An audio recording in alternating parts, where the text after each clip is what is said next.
भात बासी नहीं खाए हो का जानो मानो 3-4 दिन के लांघन है तैसे दीदी वाला देखा था। चलो बढ़िया गाना है, वही बहाना कम से कम भगवान के नाम खबर मुंह ले निकलते हैं नहीं।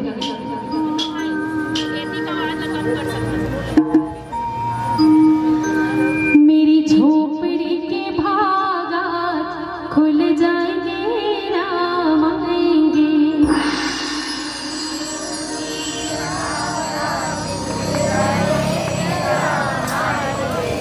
चलिए बहुत बढ़िया, एक साथ गावो दीदी हो, ठीक है। भजन कर रहे हैं भगवान के काबर की कर जगह में आए हैं और भजन नहीं करबो तो अच्छी बात न है।